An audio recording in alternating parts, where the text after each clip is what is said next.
Okay, welcome to the Game Librarian Podcast, the best podcast you can find on this side of the multiverse. I'm your host, Adrian, and we are celebrating our 3-year anniversary of being a podcaster. Podcasting, talking about nonsense, whatever, right?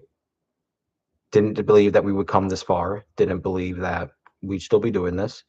We are also coming back from a 2 or maybe 3 week hiatus, and that hiatus came with a lot of things. I had a job transfer. We changed jobs. Pretty cool. Got a pay bonus. That's nice. And we have a cat, which I think you could see from the pet food stuff that's over there. We have a cat, which is awesome. His name is Mr. Pawpaw. He has a few medical things to go through, but eventually maybe we'll get pictures and stuff. And video games, right? Video games has always been the main reason that I've been doing this. And every so often I try to talk about big games that are coming out, being revealed, shown off, announced, or released games, and the state they're released in, how fun they are, how much I enjoyed them, all that kind of stuff. And that has been the entire trip. A few things here, right? We don't really go a lot all the time with other kinds of media, movies, TV shows, manga, comics here and there, but mostly video games. That has been the main focus. And as someone who loves video games, as somebody who loves every single video game that, could come out or may come out, right? They come out in such varying stages and they're changed just from the get-go that the state of the game when one person plays it may not be the same as when someone else plays it. So, for example, there is a massive game out now. And I say massive because it comes with a lot of predisposition, I think, in terms of what qualifies this game to be good. And to preface, the game is Crimson Desert. And Crimson Desert is a video game that definitely is not perfect. That's definitely just not the same, for across the board for all kinds of video games, right? It's not perfect in some ways. Crimson Desert is a single player game, meaning that like you're only playing it with yourself. And maybe in some other cases you would play with other people, right? If they're playing like couch on with your friends and swapping controller, or maybe there's a mod and you can do like co-op stuff. This game is made by MMO devs. Black Desert is the predecessor to this game, right? Pearl Abyss, I think, is the developer. They made Black Desert, and I played Black Desert for a decent bit, maybe about like 50 hours. Did a little bit of the main story, did a little bit of trying to understand how the game works, and all that stuff. And it's definitely a cool video game. It's definitely a cool MMO. Not for me. It doesn't have a lot of the accoutrement that I would, like to have in certain games. And it's definitely pretty, right? For the character creator, very pretty. And I think that if you look at Crimson Desert as something that should be in the same kind of realm as Black Desert for kind of things that it should offer, it definitely misses the mark. And most notably is the character creator. That is a weird decision not to have, considering the main character of the story doesn't seem to be that important to it. He has a name and a face, just a first name, just Cliff and a face, and that's it. You can't even change how he looks. And so, games don't need to have character creators. The Witcher is one of them. But The Witcher, especially we talk about like the video games, they're based off of books. And The Witcher is already a character that has been established, many times. So right there, Crimson Desert has a hard start.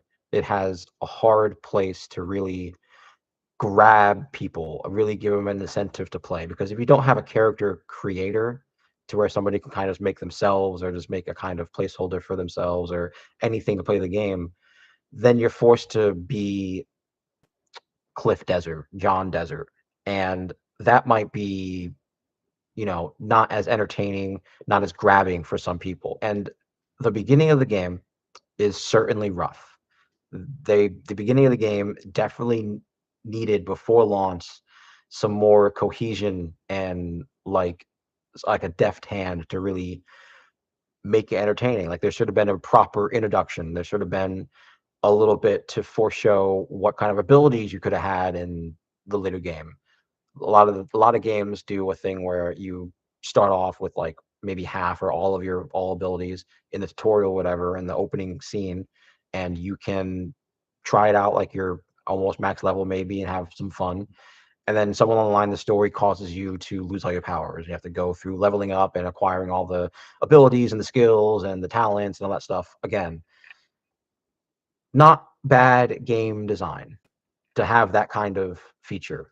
But I think it's bad game design where you play as like a very uninteresting main character, and the opening act of the game is extremely uninteresting. I mean, it doesn't do the best job of getting you integrated in the world, getting you understand what's happening with the world, what is the current status of the world, like what is happening, why are we doing this, who even we are. It really just starts off with like you're just one guy in a mercenary group, and that mercenary group gets slaughtered by another group, and then you die. You die, you come back, and then once you come back, you get to go and do the rest of the game. Now, I've been playing the game, and I haven't gotten to the point where it felt like the story converged in a way that made sense from the beginning.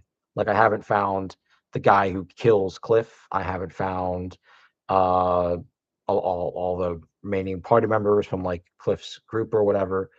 And besides going into the main story, because I think the main story and the story in general and how the narrative is and how the world building is for like its characters in world and how side missions are, you know, constructed and presented to you. I think all of that is pretty poor. It's probably one of the poorest aspects of this game is how the narrative and the story and the world is presented outside of I'm Cliff and I'm walking around and I get to go places and find stuff. Not the worst thing, but you know, you can talk to all these people. A lot of the dialogue is really weak. A lot of the text is definitely probably AI generated. And the AI stuff is something we're going to get into later on. But I think what's most egregious about this game, Crimson Desert, is the controls. The control scheme is all over the place. Now I'm playing on PlayStation 5 controller, and you can't even map the the buttons. I mean, there have been updates. Maybe you can map a few of them, a few of the stuff, but initially trying to figure out those controls was horrendous. One of the hardest things to do in that game is acclimate to the controls. And you know, maybe in game development, there's definitely a point where they say, okay, we have all these features, we have this game running pretty well. How do all the buttons work on whatever module you're using, keyboard, mouse, controller, or whatever? And how does it feel? Do they feel good? Does it feel intuitive? Is it easy to understand? Is the execution like proper? I mean, you have to press some pretty weird combinations to get some of the abilities out in Crimson Desert if you're using the controller. And the story and the controls.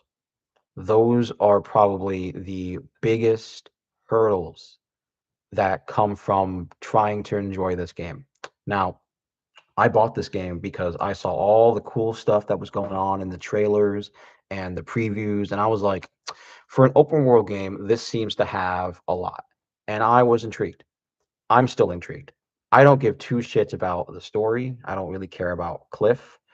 But I like the fact that it's another open world game that I've never experienced before. And every time I go somewhere new, somewhere I've never been before on the map, it's always new, it's always an adventure. And the physic mechanics of the game is definitely intriguing and fun to learn and part of the experience.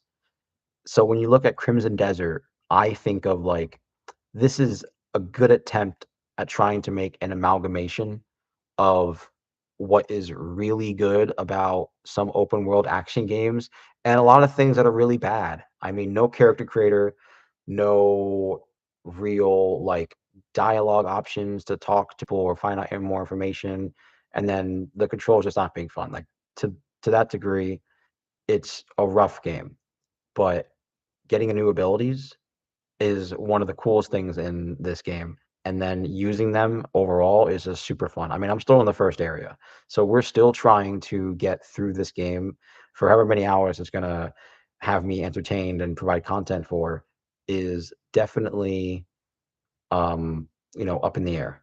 But it's been fun for the most part, and it's definitely seen how what people expect or want from certain $70 price tag games hit or miss for some people. I mean, if you're here for some like overarching narrative story that's going to be so involved and compelling that it's going to maybe make a movie or TV show in 20 years, like the God of War and Last of Us stuff, right? I don't think so. But what I do think is that this is one of the better testaments to what makes a video game fun. And some of the unfun comes from bad controls, maybe bad story, but fun nonetheless is that 3 million people, including myself, purchased the game and are still relatively playing it and are finding new and cool fun things to do and share and all that kind of stuff. And the only thing I can say is that I will not stop playing the game until I find a flying mount because they have flying and I haven't looked it up. I haven't done anything about it. I want to find it on my own and see what that's like. And then whatever happens after there, we'll go on. Bosses, they're something, right? I think when you come to a game where you have like all these types of combat mechanics and then gear and special moves and things like that, you know, it's kind of hard to integrate all of that into every single boss fight. So I understand where like, because I've only found maybe the first 3 or 4 bosses around the main area. We fought the night guy in the town, part of the story, found the drill dude in the mining camp or whatever, and then we fought the masked guy with the duplicates. And you can see how some of the game design from its past iteration as an MMO still permeates into this game, and that is sad. That is sad. It makes the game a little more harder to understand. It makes it a little more difficult to play. But for me, it's just, it is what it is. That's kind of the way she goes. I don't have a big hang up on that. I know a lot of other people would. And saying that, I think that if you're somebody who likes the open world of a world like Witcher, you might like it. It's not as involved. You're not finding all these conversations, and not every quest is like some grandiose type of thematic thing. But just walking around, I mean, this game makes me feel like I'm playing Red Dead Redemption and Death Stranding, like at the same time. Just for how beautiful it looks, the world that we're walking around in, the type of environments we have to engage in. Overall, that's pretty fun. And I think that this game is probably about a 6 or a 7. I definitely want to call it an 8 or a 9 or a 10. That's for sure. Because all the hurdles that are in it definitely hold it back. And that's disheartening. That's very sad to say for a game that's, is out now. We pay money for it, and it comes from a company that has a pedigree of putting out well popular and, you know, commercialized games. So with that, Crimson Desert is one of the most polarizing, dividing games that we've had in the last like 10 years because it is very pretty and a lot of people value that, but there's a lot of things about the gameplay and how you can interact with some parts of the gameplay in terms of like a 3D action RPG that some people might find hit or miss. And so the other thing I can say is just like every other time that I've mentioned a video game here is to play it yourself. I don't subscribe to the idea that you need to go and watch like an intro video or like an explanation video or whatever, or just anything online to understand if you're going to like this game. I think that you should let the game grab you initially. Let the game take you places and try to get you interested in it. You know, that's just me. That's how I operate on every single game. And it's how we've been operating and we're gonna keep doing it forever.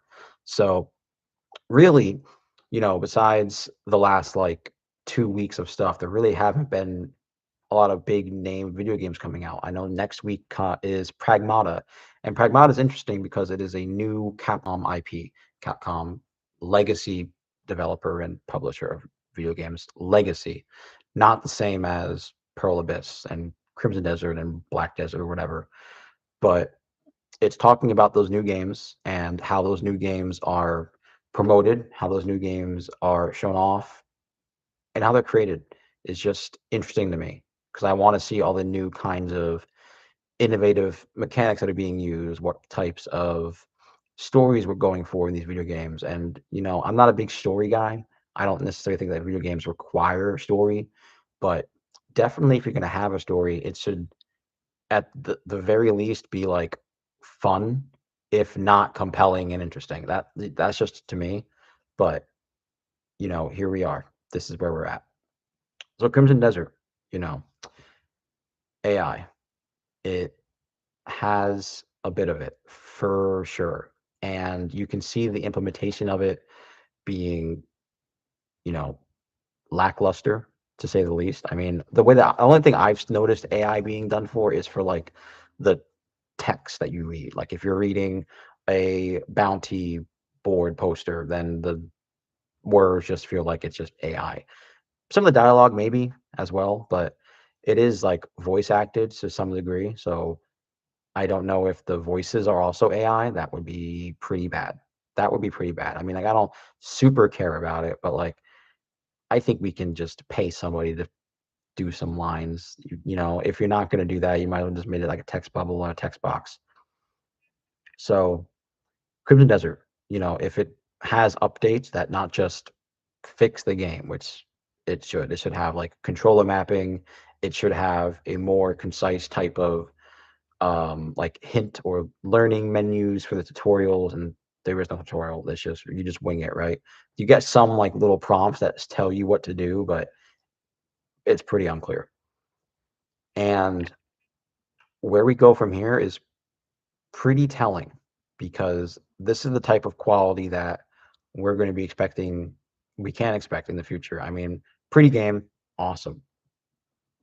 Lackluster characters, lackluster writing, noticeable, and people will not like that. So, I think if 1 degree is going to be really good, like the graphics and the quality, whatever, gameplay also has to be also exceptional. And so does the story, if it's going to have it. Whatever makes you want to play it, whatever is supposed to grab you. And, that's just Crimson Desert, right? It's a video game. It's not anything to really talk about all that much, but it is a game that people do like and dislike. And so the reasons why they dislike it and why they like it are all completely valid because the game shouldn't have been put out in a state where it was going to make people feel like it wasn't worth it or make people feel like it's difficult to play or even not finished, right? I think people are in those lines of thought when it comes to Crimson Desert. And maybe some things are unfinished, unpolished, whatever. We live in the day and age where games can get updated, so I don't really care. But if you're paying $70 flat for a game that might have 100+ hours of content and most of that is pretty boring, pretty difficult to understand or do or whatever, totally valid. But I'm having fun. So we're going to be playing that for a little bit. And until we get a flying mount, I don't really know what we're going to say. I want to see what the game is like if you're flying, but we'll see what happens there. Besides Crimson Desert, there is a lot of stuff happening in the gaming space. I mean, right before we did the hiatus, we had Future Game Show. I think it was Future Game Show. And they showed off a lot of cool games, which was pretty cool, right? We had Day of the Diver DLC coming out. Phenomenal. I'm so excited. That is one of the coolest things. Kodora, that seems to be like a horror puzzle game. Pretty awesome. Lego Batman. I mean, I like Lego games. I like Batman, but I think that like we've already had a massive amount of Lego games, a massive amount of Lego Batman games as well. And for them to just be doing like Arkham Batman as the Lego stuff, I don't know. That doesn't really seem interesting to me. I'm just not like in it. I want to play Ready or Not. That like body cam, found footage type shooter SWAT game looks fun. And then we had a few more games. a game called Unboxing Mr. Coup. This is like one of those very simple puzzle games, like you find on your phone, like Escape the Room or whatever. But it's all hand drawn, made by the sole developer Nacho Rodriguez. I don't know what else he has made in the past. The name kind of sounds familiar. Maybe I'm thinking of like Guacamelee, but I think that's like a Devolver game. I could be wrong. Overall, the game Unboxing Mr. Q looks incredibly fun for it being a hand-drawn puzzle game. And for the most part, there wasn't a whole lot that we've seen from there and since, right? Future Game Show kind of had a few things we've already known about and all that stuff. Not a whole lot to really go off of. Hello Sunshine has been a game that's been promoted recently, and so we're going to check that out whenever it comes out because it looks fun. But we try to talk about the game announcement showcases stuff just a little bit, just to go over what games are being announced and what games are being shown off and all that kind of stuff, because we've mentioned it before, but video games have taken kind of a big shakeup in the last 5, 8 years, right? Ever since E3 stopped being around, it started to be game announcements were strictly for the Game Awards, maybe Summer Games Fest. But now we start seeing that individual companies, Nintendo, Capcom, Square Enix, Microsoft, Sony, they are withholding their own showcases, their own announcements to their own events, which is completely fair, completely fair. And when you think about something like Summer Game Fest coming around the corner, Jeff Keith is going to have a bunch of opportunities to show up other games and things like Xbox. They're going to have like their own side show at the Summer Games Fest where they're going to go into more depth of their games and maybe even additional announcements, not just whatever was already anticipated for Summer Games Fest. But even more so, we see that more with like Sony and Nintendo. I mean, Nintendo, we have been seeing that for years, but I think it's even more telling that they have their own news app to give updates and stuff like that. And they're one of the only like sole proprietary creators for their hardware initially, which is insane. So thinking of like where games are going, there is a lot to talk about because layoffs are always prominent in any business. I mean, it's sad. Epic Games laid off 1,000 people, and their justification was bad. Their reasoning for it is awful, of course. And when you start thinking about that, it's just like companies don't value like the human individual. They value what they can get done so that they can make money. And I think what's most egregious is that like they don't go into details of like what departments or groups are being laid off. It's obviously their top people. I hear it's like their creative design and all that kind of stuff. But when the company also makes dual statements saying, we laid off people, but we're also focusing on future and current projects, and Epic specifically, they are working on Unreal Engine 6. They even mentioned that in their announcement. You're telling me that you couldn't find something for one of these 1,000 people to do on those projects, because those projects are going to be super bad in the future. We know that because all the projects are bad anyway. When you think about that, it's pretty egregious. And they said that it didn't have anything to do with AI, but the very fact that they didn't outline all of the departments and specifically what areas are being laid off for whatever reasons, right? Because I understand certain aspects of maybe just downsizing the advertising team. Maybe maybe you're not doing as many promotions or releases or announcements, so you don't need big PR or news, social media management type stuff. Maybe some games are being sunsetted and you don't have to have real maintenance or hands-on stuff for these games that are still in service. But if you're the company that made Fortnite, you can afford to keep 1,000 other people on the payroll for like a year. You can. We just know you can. They talk about like keeping the lights on, and they make more money just by agreeing to one license deal than honestly they probably do with subscribers playing the game. Who could say? Because maybe their subscriber count has gone down, their player count has gone down, whatever it is. It's definitely disheartening. It's sad to say that like gaming has become this way, and those people that get laid off, I hope that they find stable positions, more entertaining, more fun and fulfilling positions that make them happy. NVIDIA DLSS 5. Now, I don't know a whole lot about NVIDIA or the DLSS stuff, but what I do understand is that it's a AI program that takes already made assets and changes them for whatever reason, for whatever reason. And it pretty much retrofits, redacts, changes, alters the previous work of other individuals. And the only thing I can say is that like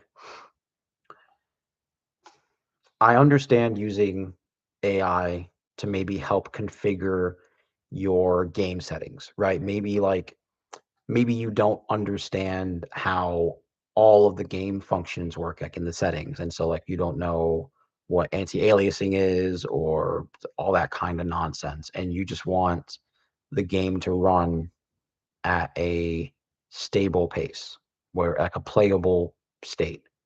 And so maybe there's like AI that could be like, okay, this is this game. This game has these functions. How do these functions operate within the operating system of the computer or whatever your console is or whatever?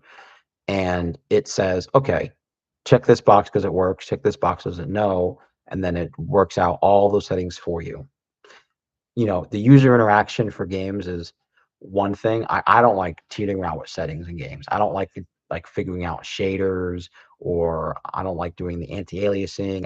I turn off blur and motion blur, camera shake if I see it. Like I turn those immediately off because I don't like them. I feel like they ruin the experience a lot of the time. A lot of times they just ruin the experience.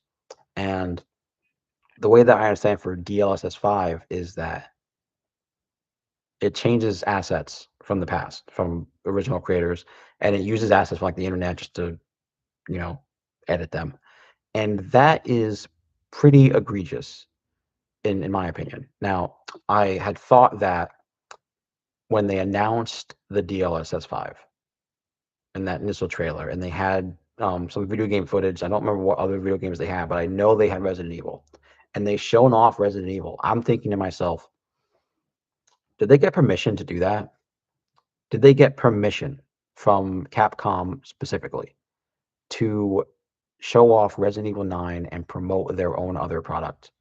And apparently they did, which is, only approval from the business higher up end of Capcom. Definitely not approval from the art design, the thematic design of the game. I think that is pretty bad, because looking at the DLSS 5 version of Resident Evil 9, it was awful. Like that game just looks bad after that. It looks like AI. It just does. And it just ruins the whole atmosphere and the mood of the game. The game is supposed to kind of be dark, broody, a little grunge, kind of just bleak, at least in terms of the areas they were showing. And the AI thing just made it more bright, and then it changed like the main character's facial features, which is horrendous to do. I despise that wholeheartedly. So when I think about like AI being used to make the process easier for people to make games and play games, that's one thing. But what I don't like is AI being used to retroactively change the game without the creators' permission. And I understand that like Capcom owns Resident Evil. I'm not going to look at the AE or whatever executive of Capcom, the project manager of Capcom, and be like, hey, does your game look like shit? what why did you use AI to change your game and make it look like this? I'm gonna be like, what was the lead art designer's idea? Because like you have a concept for a game, you're like, we want it to be moody from the start. Why are we gonna allow some other company to use our product to promote their product that changes our product and makes it something that it's not? To me, that is not the wave. And I don't subscribe to that. I don't like it. I don't think it's the way that we should be operating in terms of just having games be presented to people. I think that we should let games be crafted, created, engineered to be experiences for other people to share with each other. And it shouldn't be, oh, we made this one thing, but there's all these other types of things that can make it better. And to counteract that, like I think mods are the same way. I mods are free and mods are good, but to the same effect that like if one mod makes the lighting and the atmosphere or whatever different from a video game, it's not the same game that was crafted by somebody's hands. It's just not. And you know what? Maybe in some realms it makes the world prettier, it makes the characters more appealing, it makes the game run better. All of that is positive. But I always try to think of why the game was created, what it took to get the game to be created, and what the vision was at the end. Was that vision fulfilled, executed properly?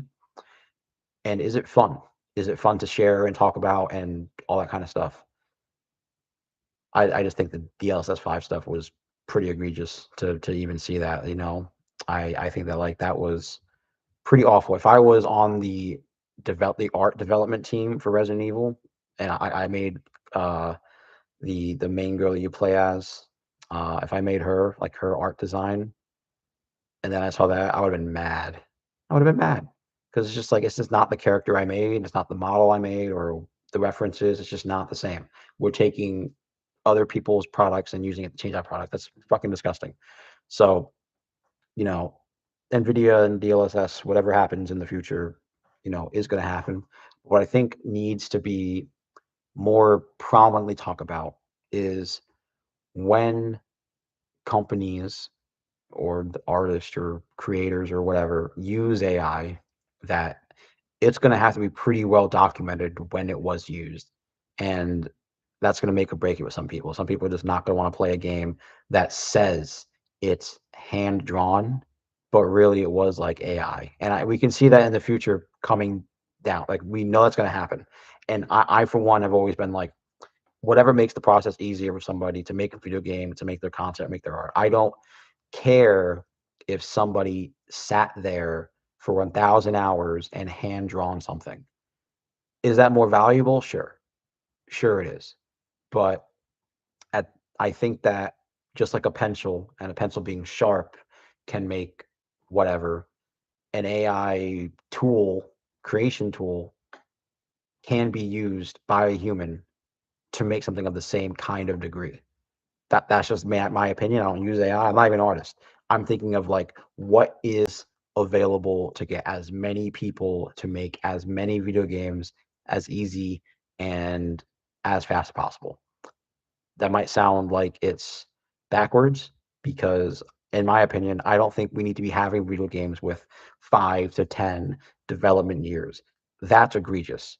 I think that nowadays we start seeing that some of these games they don't even have like proper planning.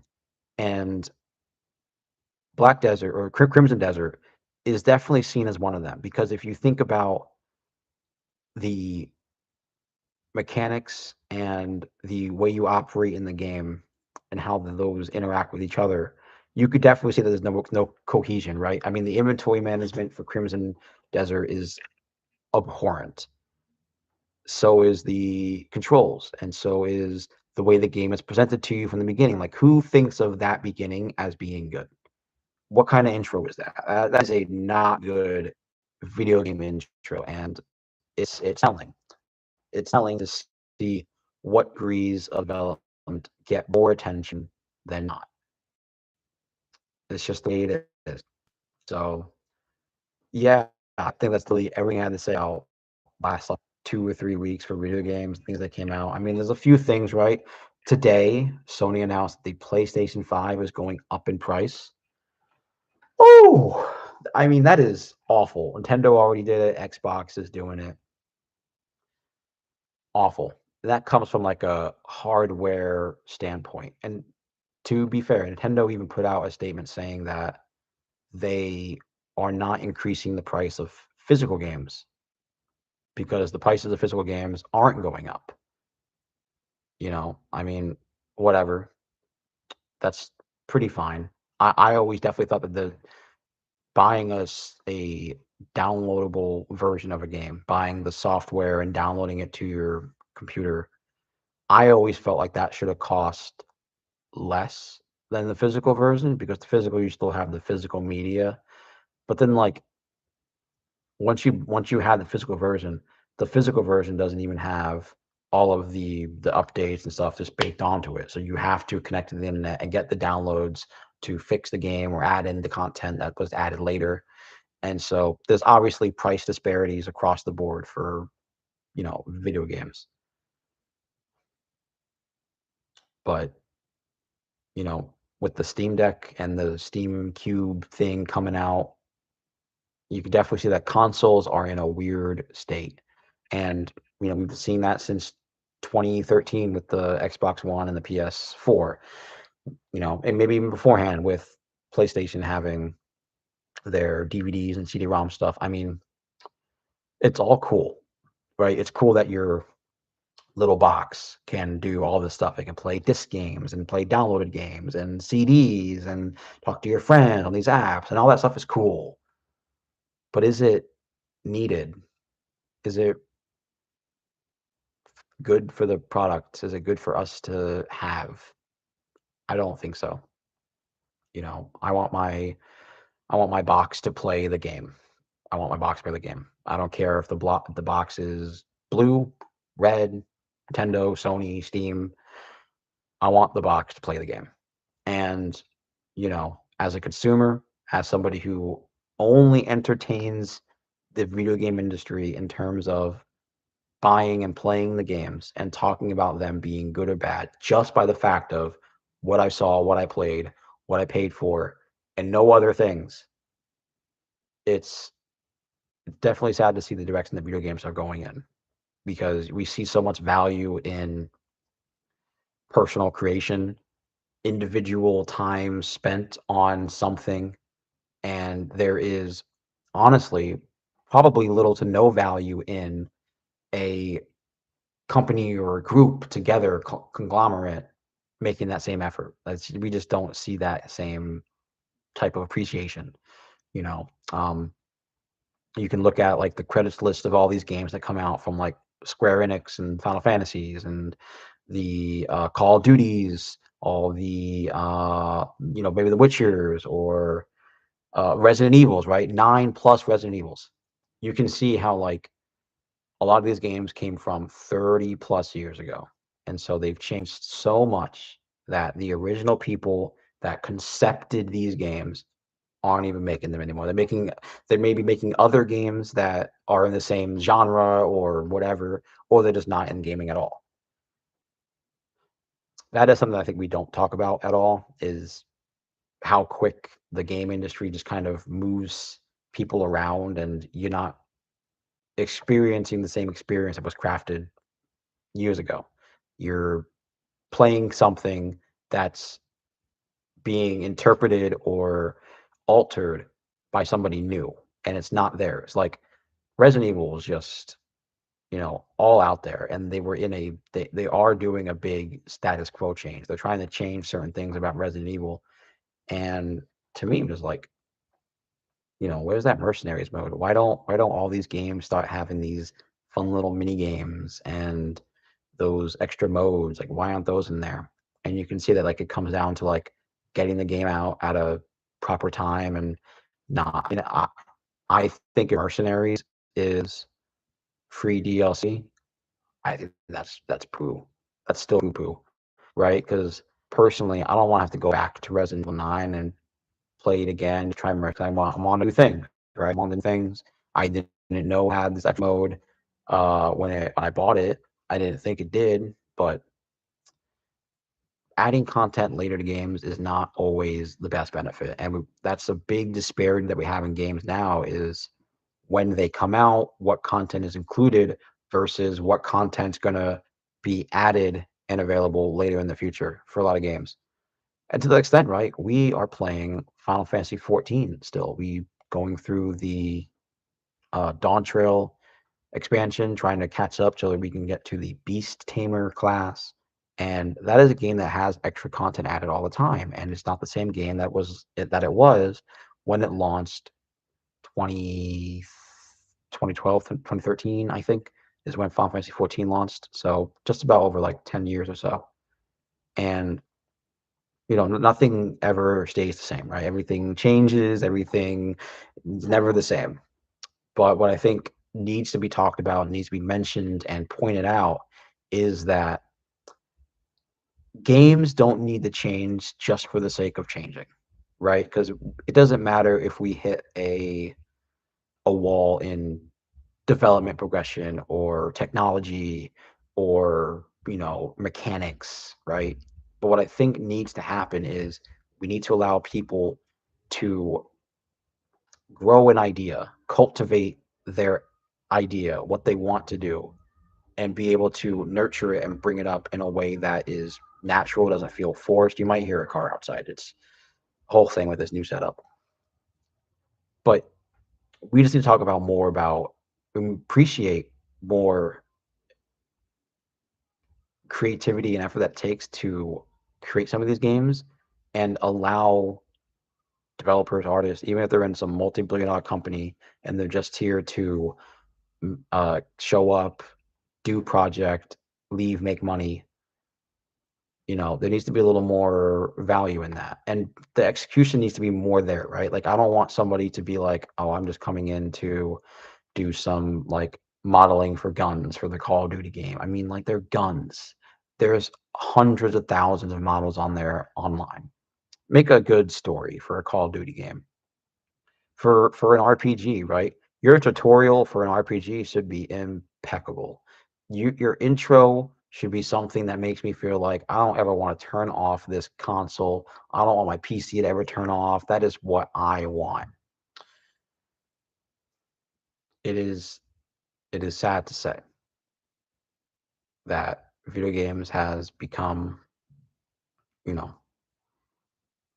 pillaged, I would say, because gamers, I think a lot of the hate online that gamers give to games is just unwarranted. The game didn't run for a few hours on launch day. Bad review, refund. You're a piece of shit. Uh, Bug, glitch, dialogue not work properly. Refund game, bad game. You're a piece of shit. You know, I've never, I've never downloaded a software before and expected it to run 100% of the time. Nevertheless, something as demanding as a video game. And to me, when I see glitches and mistakes in video games, that always reminds me that I'm not playing something that is perfect. I'm not playing something that is made by a perfect person or a perfect team of people. I'm just playing a product and I'm here to experience it. Crimson Desert had some graphical error that lasted like 4 minutes on my screen. The grass exploded into pixels and it was all purple and shit. I thought that was funny as fuck. That was fun. It's things like that that really remind me that like these games don't have to be masterpieces. They just need to be fun. And sometimes finding those bugs and glitches and stuff, having them experienced to you, even the odd like save file corruption reminds you that this is just a video game. And it doesn't matter how many hours you put in, doesn't matter how much gear you have or how many bosses you killed. What matters is that you had fun playing it. And I think that any developer, any person who's ever worked on a video game, if they look at you and they say, "Did you like my game?" and you say yes, that's a win. That's a win for them and good for them. So, my last thing here is Crimson Desert, I'm having fun with it. So to the developers, add to the game, make the game better, add so much to the game that people start buying it at full price by the time Game Awards rolls around, and they're forced to call you Game of the Year. Like that is your only option, and I think that is the best option for any game out there ever, is to fully add in as much content as possible, so that way as many people will want to play and enjoy your game. But not how the world works. That's just not it. Before we end, right, we have a few things to talk about. Like I said, no manga, no comics, none of that for now, right? We've had enough manga for, I think, a long time. Comics here or there, right? I would really like to get into the absolute DC stuff, and since they've kind of amassed big volumes for that series, I think I'm going to try and get into that. I know I've been saying it, but with the transition to the job and stuff, it's been definitely difficult to find time for other extracurriculars. TV shows, TV shows, TV shows, TV shows. I mean, where do we start, right? We can start with whatever the thumbnail is I chose, DTF St. Louis. I'm going to say it right now. Anything, anything with Jason Bateman in it, I will watch it. Pure gold, just a fun actor. You know what you're getting. He doesn't necessarily play the same character in every role, but his character, the way that he emotes them and the way that he represents them, the way that he expresses them, they're all kind of the same. And I like that. I like that if I'm seeing a Jason Bateman production or whatever that he's in, I know that it's going to be Jason Bateman doing his thing. And it's always the same, and it's exciting because all the other stuff about the shows that he's in is great. I'm just gonna say it right. Ozark, he's phenomenal in that. DTF St. Louis is peak. I mean, it is good. I definitely don't think it's ever gonna get a second season. I would be so surprised if it got a second season. This is like a more of a limited series type show, but very fun. Very fun. Not over, not over. The Pit. The Pit we've been talking about here for the last year because we're on season 2 now. And I think the main character, I forget his name, I think he's going to get into a motorcycle crash by the end of the season. Next episode, I think it's going to end or something like that. And that's what I think. They've been talking about it forever. And like him leaving the hospital to go on a motorcycle road trip or whatever, I think he's going to leave work. And then we're going to see him right back out, right back coming into the hospital in like a gurney, bruised up or whatever. Because they would talk about the motorcycle stuff a lot. Now, the last thing that we'll touch on here for TV shows, right? Because this was announced yesterday, or trailer dropped, and that is the Harry Potter TV show. The Harry Potter TV show, I think, has a lot of good things going for it. And the way that I want to express that is that the books are already awesome on their own, if you like books. The movies are also phenomenal if you like movies. And now for a TV show, I'm sure out there's people who prefer TV shows over movies, probably. And I think the idea of Harry Potter being so successful in its book and its movie franchises already, it would be hard, actually hard, to fuck up the narrative of Harry Potter for a TV show. I think it would be genuinely hard to fuck up. And if they did fuck it up, they are a massive fuck up. They are an incredible fuck up. The story is simple, right? A boy abandoned because of killer killed his parents. He lives with his estranged family. Estranged family hates him because of what he is, and what he is ultimately becomes a hero. He brings the world. He makes friends, enemies, and has adventures. I described Potter, but what does a TV show do?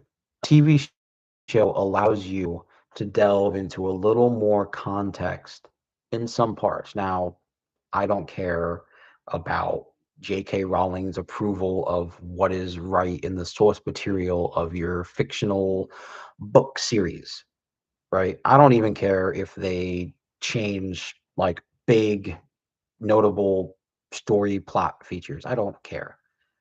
But what I do care about is if the adaptation is being created in a way that feels like it's elevating, elevating the rest of the franchise, right? The books are one thing. The books are timeless classics. Same with the movies, but they're their own thing. And this TV show seems to be taking a lot of liberties with certain things, i.e., we're seeing subways. There is race swap characters, and that comes with a whole heap of context that we don't even want to get into here specifically on this episode. But what I can say is that Harry Potter in the books and the movies are in a fictional, real world setting. They're on a fictional version of us. They have events in those books that are part of our real history, right? Like World War II. And those connotations are very important in terms of world building and establishing a narrative and getting you to care. And so when I think of what would a good thing to add to Harry Potter in a TV show be that is not something that we had in the books or the movies or the games or whatever, and that is a gun. I want to see a motherfucking gun. I want to see somebody point a gun at another person and that person pull out a wand. And I want them to shoot magic and bullets at each other. Better yet, I want to see a magic gun.